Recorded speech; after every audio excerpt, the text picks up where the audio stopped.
Hello and welcome to Big Orbit's Cardfight Vanguard weekly update. My name is James and I'll be going through the useful and interesting cards shown throughout the past 7 days. The new Royal Paladin trial deck comes with Divine Knight of Law Selphis, a useful new stride to keep you at brave throughout your turn. He has auto on the Vanguard circle, Soul Blast 1. When this unit attacks, you may pay the cost. If you do, choose any number of cards from your hand, bind them face down, and choose one of your rear guards and give it 5,000 power until the end of the turn. And at the end of the turn, put all the cards bound back into your hand. So you'll be able to stay in brave even after the triple drive. He is very useful, but the G-Zone can be quite tight for Almar decks. I would try to find space for at least one Selphis though, as I feel he's going to become more and more useful as time passes and we get more brave units. We already get 2 new brave units in the trial deck, which both have very nice skills. The first one is the grade 1, Support Warlock of Damascus. She has auto on the rearguard circle, generation break 1, brave, retire this unit. At the end of your turn you may pay the cost. If you do, draw a card and countercharge 2. So some people might recognize this skill as it is also the skill of Sonic Girl. Though unlike Sonic Girl being an overpriced promo, this lady is just a trial deck card. It's really useful to not only get to draw, but also to countercharge, as there is a lot of counterblasting in brave decks. It would be hard to have brave after triple drive. You do have Selphis, as we discussed earlier, but there are so many good strides for a brave deck that you won't want to be using Selphis all the time. So to help with this, the second great brave card in the trial deck is the Forerunner, Knight of Discipline Alektos. As an auto with rearguard circle, generation break 1, counterblast 1, put this unit into your soul. At the beginning of each battle phase, you may pay the cost. If you do, draw a card, and the brave ability of your cards will be active until the end of the turn. This sorts out a lot of problems for brave decks, and gets a draw out of it too, which is great. Being able to do this on your opponent's turn is interesting, as this will allow you to use brave G-Guardians when we get them in the future, even if we have a healthy hand size. He also has Act Brave, rest this unit, choose one of your units and it gains plus 3,000 power until the end of turn, which isn't an overly great skill, but at least it does make him a brave unit, which allows him to be chosen by more effects.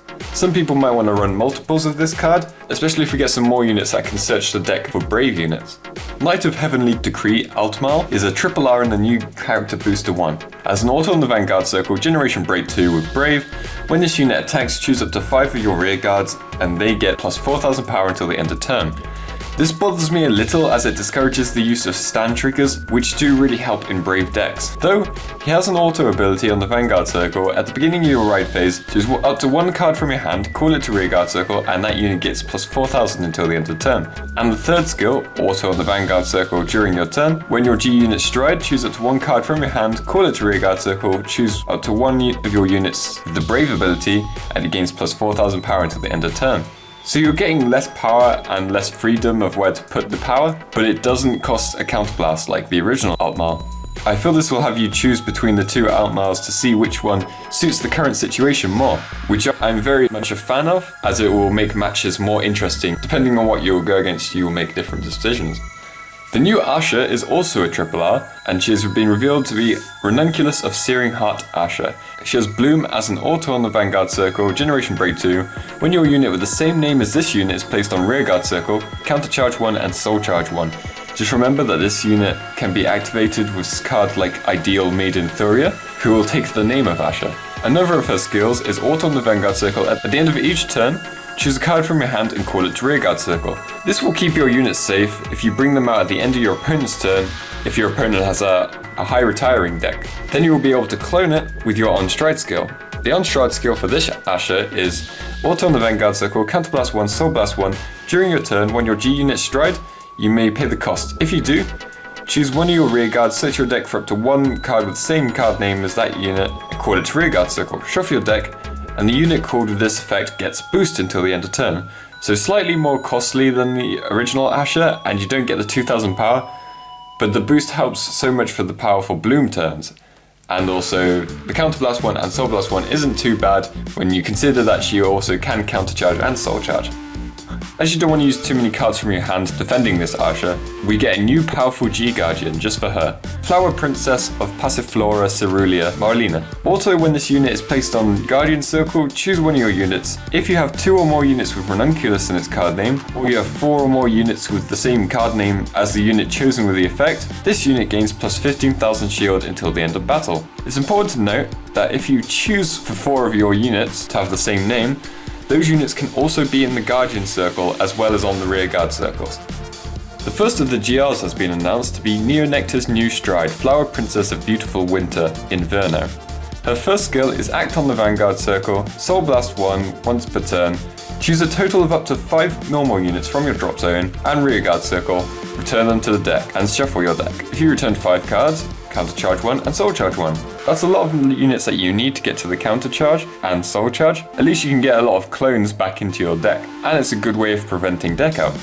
The second skill is auto on the Vanguard Circle, Generation Break 2, Counterblast 1 and choose a card from your hand and discard it. When this unit is placed on Rear Guard Circle, you may pay the cost. If you do, choose one of your units with the Bloom ability, search your deck for up to 2 copies of that card, reveal them and put them into your hand and shuffle your deck. What I like about this ability, the unit that you clone doesn't have to be the same one as the one that was called, and you're getting 2 cards for the price of 1. It's also good to note that the ability can be used more than once per turn.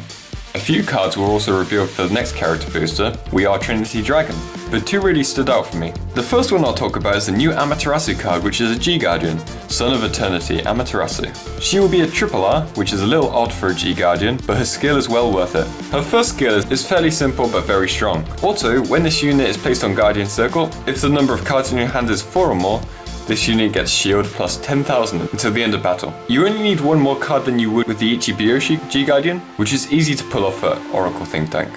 Then, for her second skill, also when this unit is placed on Guardian Circle, Soul Charge 1, look at the top card of your deck and put it to the top or bottom of your deck. This card has a very Amaterasu feel to it, which people should love, as they've been asking for Amaterasu to come back for a while. And being able to check to see if the next card is a heal trigger or not is amazing. It works for all builds apart from witches, who don't like having cards in the soul, but for the decks that can be used for, I'm sure they will be running 3 or 4 of this card, because it feels just like a step up from Ichibiyoshi.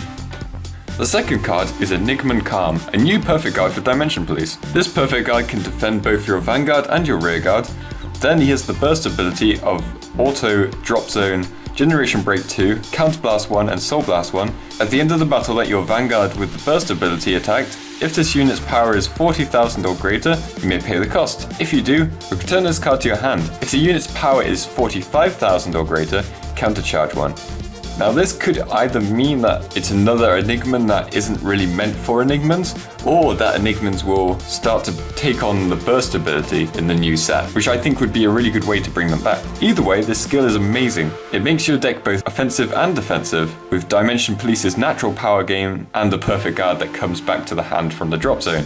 It does give me very high hopes for Enigmans in the future.